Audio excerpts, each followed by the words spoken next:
With just over 60 days to go until Election Day, former President Donald Trump is again casting doubt on the legitimacy of the election process.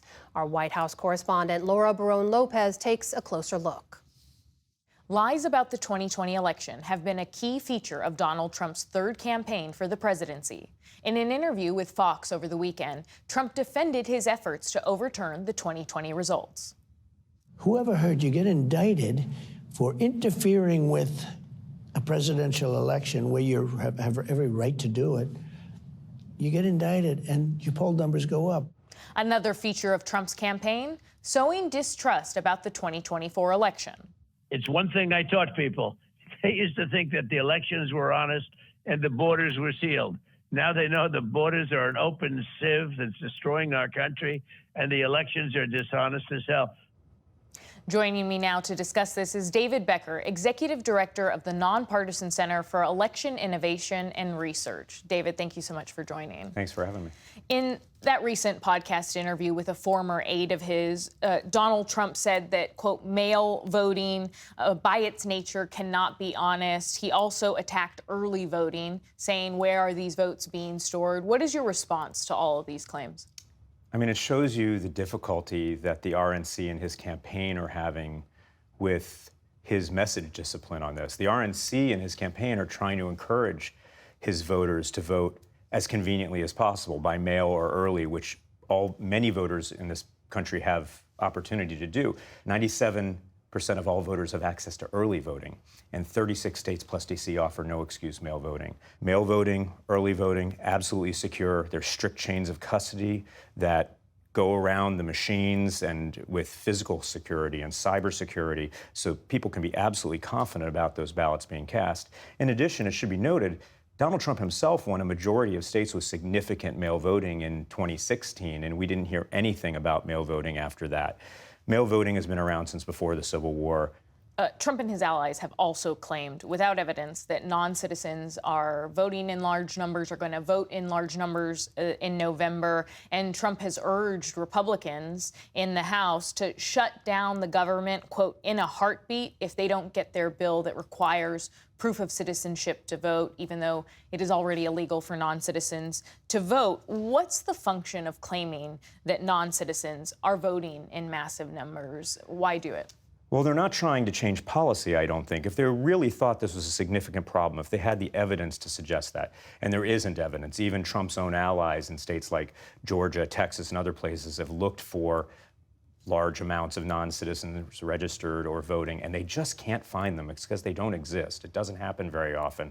I think what this is doing is setting the stage for claims that an election was stolen afterwards. If they'd really wanted to change the law, they would have done this in 2023 or 2021 or even 2017 when Donald Trump was the president of the United States. They could have changed the law and done whatever they wanted with regard to non-citizen voting, mail voting, anything else. The reason this is coming up 2 months before the presidential election is because they know they're not going to change the policy in advance of the election, but they do want to be able to call up these arguments after the election to his sincerely disappointed supporters if he loses, and then perhaps incite anger and division and donations and even violence in the post-election period. As you noted, claims of non-citizens voting is a pretext. Congress did pass legislation shortly after January, the insurrection, making it harder to object to certification in a presidential election. But what are the mechanisms, are there any, for Donald Trump to overturn the 2024 election results?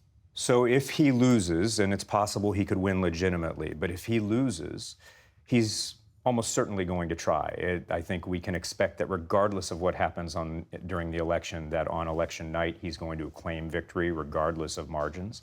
It's likely he's going to spread some of these lies about non-citizen voting, about mail voting not being secure, about voting machines being rigged, about dead Venezuelan dictators and bamboo ballots and Italian satellites. We should expect that.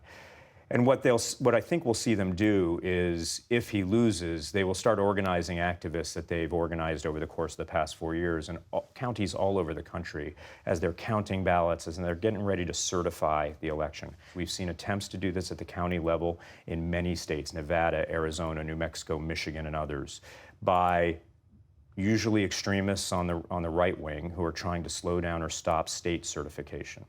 However, I will say that even with efforts we're seeing in Georgia at the statewide level, even with efforts we're seeing at the countywide level, I think these efforts will fail.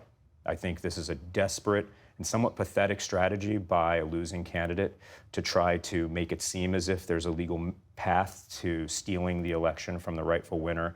But there are so many checks and balances in place. With state certification, there are legal actions that can be brought and have been brought by states in the past. There is the ascertainment of electors, which happens on December 11th. That's done by the governors of the states, and the governors have acted really in a principled way in the past. I expect them to do the same.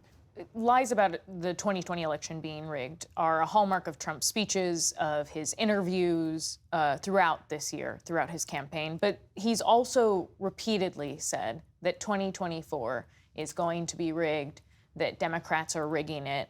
What are the ramifications of that constant effort to stoke distrust?